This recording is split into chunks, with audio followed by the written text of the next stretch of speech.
Baik, mari saja kita untuk membuka Alkitab kita di dalam surat Paulus kepada jemaat di Efesus.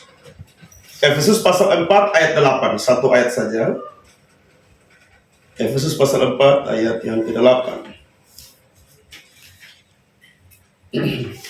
Satu ayat saja. Dengan topik di sana kesatuan jemaat dan karunia yang berbeda-beda. Masih bertalian dengan kenaikan Tuhan Yesus dan juga berkat-berkat yang kita dapatkan di dalam Dia. Efesus 4 ayat 8, dalam hitungan ketiga kita baca sama-sama, 2, 3 mulai. Itulah sebabnya kata Nas, tatkala ia naik ke tempat tinggi, ia membawa tawanan-tawanan, ia memberikan pemberian-pemberian kepada manusia. Sekali lagi, itulah sebabnya kata Nas, tatkala ia naik ke tempat tinggi, ia membawa tawanan-tawanan, ia memberikan pemberian-pemberian kepada manusia. Berkat kenaikan Tuhan Yesus ke surga. Apa arti kenaikan Tuhan Yesus ke surga? Kenaikan Tuhan Yesus ke surga merupakan sebuah pengesahan bahwa apa yang Tuhan kerjakan selama di bumi diterima Bapa di surga. Seperti sebuah metrai atau sebuah cap yang mengesahkan pelayanan yang Tuhan Yesus lakukan selama dia ada di atas bumi. Dan juga Tuhan Yesus naik ke surga karena memang dia berasal dari surga. Dia berkata bahwa aku bukan dari dunia, aku dari atas, kamu dari bawah. Dan ke tempat aku pergi kamu tidak mungkin menemukan aku karena kamu akan mati di dalam dosamu. Yesus berkata aku dari surga dan kamu dari dunia. Jadi pantaslah bahwa karena dia datang dari surga maka dia kembali ke surga. Karena memang surga miliknya, surga tempat dia berasal. Dan ketika dia naik ke surga, itu ada dua berkat yang dia lakukan, dia berikan kepada orang-orang percaya. Sini kita lihat, itulah sebabnya kata Nas, tatkala ia naik ke tempat tinggi. Dalam ayat 9, bukankah ia telah naik, berarti bahwa ia juga telah turun ke bagian bumi yang paling bawah. Ia telah turun, ia juga yang telah naik jauh lebih tinggi daripada semua langit, untuk memenuhkan segala sesuatu. Jadi dia naik, tapi dia juga sudah pernah turun sampai ke bawah. Yaitu ketika dia dikuburkan. Dia dikuburkan, dia turun ke alam maut. Dan firman Tuhan di Petrus mengatakan bahwa dia turun dan memberitakan Injil kepada roh-roh orang mati yang ada sejak zaman Nuh. Ya. Jadi jangan salah mengerti lalu berkata bahwa berarti ada penginjilan dunia orang mati. Jadi bahwa Alkitab di kuburan terus khotbah di orang mati, tidak. Jadi penginjilan terhadap orang mati di sini artinya bahwa Tuhan Yesus memproklamirkan kepada kerajaan maut dan penghuninya bahwa dialah pemenang atas maut. Dan dialah yang memegang kunci kerajaan maut. Dan karena dia sudah memegang kunci kerajaan maut, maka maut tidak akan berkuasa lagi atas dia. Demikian juga maut tidak berkuasa lagi atas orang percaya. Amin. Dia naik ke surga. Dia naik, itu menunjukkan bahwa dia mengalahkan maut. Menunjukkan bahwa dia adalah raja di atas segala raja. Tidak ada yang bisa melampaui Tuhan Yesus. Kemenangan yang luar biasa dia pegang. Dan kemenangan Kristus menjadi dasar kemenangan kita. Kebangkitan Kristus menjadi dasar kebangkitan kita. Dan berkat apa saja yang kita dapatkan berkaitan dengan kenaikan Kristus. Yang pertama dikatakan, tatkala ia naik ke tempat tinggi, ia membawa tawanan-tawanan. Yang kedua, ia memberikan pemberian-pemberian kepada manusia. Ini dua berkat yang Tuhan berikan kepada manusia, kepada orang percaya. Tatkala ia naik ke tempat tinggi, ia membawa tawanan-tawanan. Siapakah tawanan itu? Tawanan itu adalah orang-orang yang tadinya diikat, dibelenggu oleh iblis dengan perangai-perangai dosa yang menjijikan. Tawanan-tawanan itu ialah mereka yang tadinya dibelenggu oleh dosa. Dosa menguasai manusia dan manusia tidak berdaya untuk melepaskan diri dari dosa. Dan ancamannya jelas. Roma 6 ayat 23, upah dosa adalah maut. Jelas sekali ancaman dosa itu. Tetapi Kristus datang ke dalam dunia lewat tumpahan darahnya di kayu salib. Dia membebaskan para tawanan. Dan tawanan-tawanan itu adalah saudara dan saya. Yang menjadi tawanan Tuhan Yesus. Yang ketika dia datang pada kali yang kedua, tawanan-tawanan ini akan dijemput berjumpa di awan permai. Itu hal yang sangat luar biasa. Jadi keadaan daripada tawanan-tawanan itu disebut dalam Efesus pasal 2 ayat 1. Kamu dahulu sudah mati karena pelanggaran-pelanggaran dan dosa-dosa. Kamu hidup di dalamnya dan seterusnya. Jadi orang yang hidup ditawan oleh dosa, dibelenggu oleh dosa, sesungguhnya sudah mati. Jadi mati, ya, pengertian mati atau kematian menurut kitab suci ada 3. Yang pertama adalah mati secara jasmani, berpisahnya jiwa dan roh dari tubuh kita. Kemudian mati yang kedua adalah terputusnya hubungan manusia dengan Tuhan, sehingga tidak bisa lagi berkomunikasi dengan Tuhan, putus hubungan. Dan mati yang ketiga adalah berpisah dengan Tuhan selama-lamanya, dilemparkan ke dalam jurang maut, ke dalam api neraka. Tapi dua kematian yang pertama, kematian jasmani maupun kematian dalam hal putus hubungan dengan Tuhan Allah, itu bisa ada rekonsiliasi, bisa ada perdamaian, bisa ada pemulihan. Tapi kematian yang ketiga tidak ada pemulihan, dengan cara apapun tidak bisa. Jadi ketika seseorang ditawan oleh dosa, maka sesungguhnya dia tidak berdaya. Tapi ada orang yang berusaha melepaskan diri dari dosa dengan berbagai cara. Saya membaca kitab suci, dan saya melihat di kitab suci tidak ada cara lain untuk bebas daripada dosa, kecuali datang kepada salib Kristus dan berkata, oh Tuhan, saya orang berdosa. Saya membuka hati bagi Engkau dan menerima Engkau sebagai Tuhan dan Juru Selamat. Tidak ada cara lain kecuali datang dan melihat salib Kristus yang agung dan mulia itu, yang daripadanya mengalir darah pengampunan dan penebusan untuk kita. Jadi manusia sebaik apapun tidak bisa menyelamatkan diri. Perbuatan baik sebaik apapun tidak bisa menyelamatkan manusia. Karena Alkitab berkata bahwa kesalehanmu saja seperti kain kotor adanya. Kenapa demikian? Karena Roma 3 ayat 10 berkata tidak ada yang benar seorang pun tidak.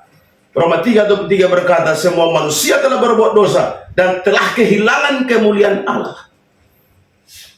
Nah, manusia sejak Adam dan Hawa jatuh dalam dosa sampai masa kita adalah manusia yang sudah tercemar, manusia yang sudah tidak benar, manusia yang sudah dipenuhi dengan dosa. Maka semua perbuatannya tetap perbuatan dosa. Lalu dengan perbuatan sebaik apa yang harus kita lakukan supaya kita diselamatkan? Tidak ada. Kecuali datang pada salib Kristus, itu kunci. Jadi orang yang datang pada salib Kristus, maka mereka lah tawanan-tawanan ilahi itu. Saudara dan saya adalah tawanan ilahi daripada Tuhan.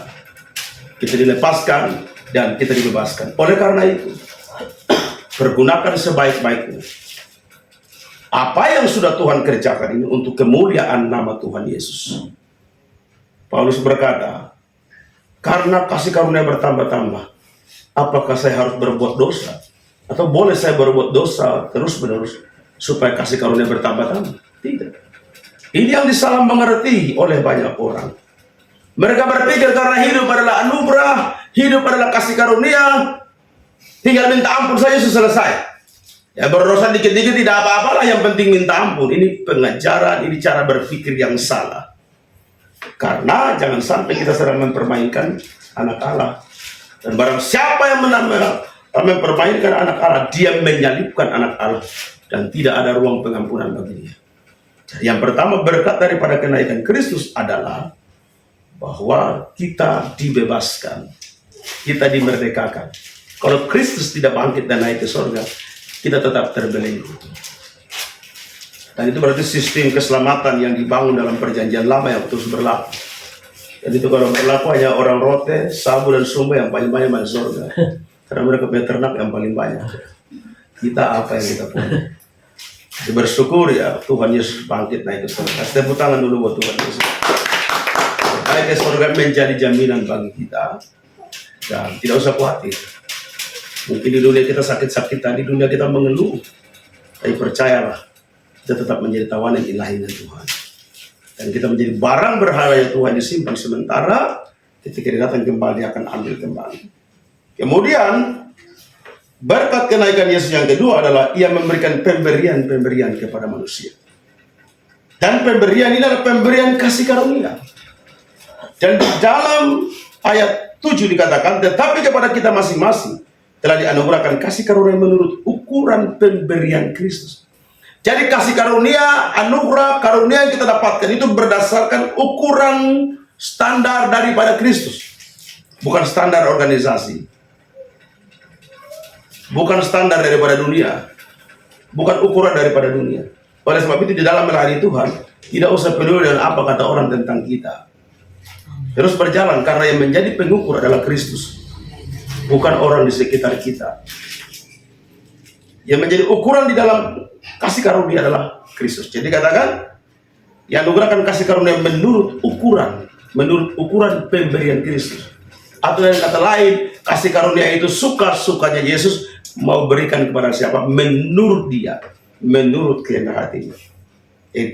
Pemberian yang diberikan adalah karunia-karunia untuk memperlengkapi gereja di dalam pelayanan. Di sini disebut dalam ayat 11, yang memberikan rasul-rasul, nabi-nabi, pemberita-pemberita Injil, gembala-gembala, dan pengajar-pengajar untuk memperlengkapi orang kudus bagi pekerjaan pelayanan bagi pembangunan tubuh Kristus.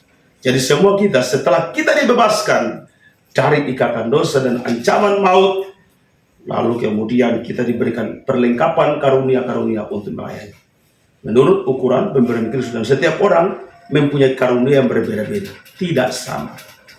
Oleh karena itu jangan bandingkan diri kita dengan orang lain. Mungkin kita bisa jadikan contoh, melihat beberapa orang, bagus, bisa sebagai satu masukan atau satu referensi untuk kita dalam pelayanan. Tetapi kita tidak harus menjadi orang tersebut, karena karunia kita berbeda-beda, tidak sama.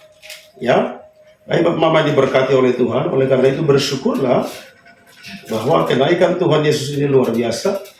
Dia memberikan pemberian yang tidak terbatas. Alkitab berkata Allah mengaruniakan rohnya dengan tidak terbatas.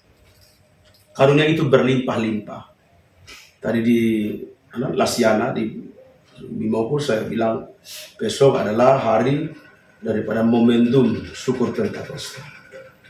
Malam ini berdoalah dan mintalah apa yang mau minta dari Tuhan. Minta Tuhan berikan anugerah dan karunia untuk saya, sehingga saya pakai untuk melayani Tuhan. Bertajam karunia-karunia yang ada untuk hormat bagi nama Tuhan. Jadi marilah kita menggunakan sebaik-baiknya. Karunia kita berbeda-beda. Cara berkhotbah kita berbeda-beda. Cara menyampaikan firman berbeda-beda. Jadi jangan karena berbeda lalu kita saling mengkritisi satu dengan yang lain, lalu kemudian menjustifikasi, lalu kemudian saling menjatuhkan, menyesatkan. Dikit-dikit sesat, dikit-dikit sesat. Saya mau bilang bahwa perbedaan pemahaman teologi belum tentu sesat. Ya, kita kaji dengan baik-baik. Jadi jangan dikit-dikit sesat. Ini sesat, itu sesat. Akhirnya kita jatuh pada dosa, saling menghakimi.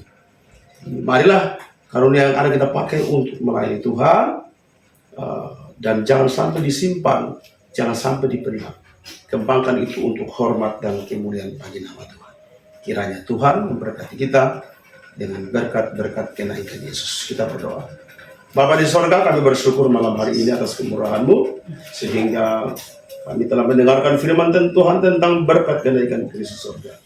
Bahwa yang pertama, Kristus membawa tawanan-tawanan, membebaskan umat Tuhan yang terbelenggu dengan darahnya sendiri, sehingga menjadi tawanan ilahi ya Tuhan. Tolong kami ya Tuhan, karena iblis berusaha mau kembali menawan kami.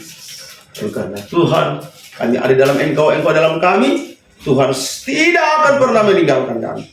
Engkau berkata, aku senantiasa menyertai kamu sampai kesudahan. Terima kasih Tuhan, dan juga Engkau memberikan karunia-karunia sesuai dengan ukuran standar daripada Tuhan. Tuhan lihat kami masing-masing, karunia apa yang cocok dengan kami. Berikanlah, dan pergunakan untuk pelayanan pekerjaan Tuhan. Terima kasih Tuhan, meteraikan firman dalam hati-hati. Dalam nama Tuhan Yesus. Haleluya, haleluya. Amin.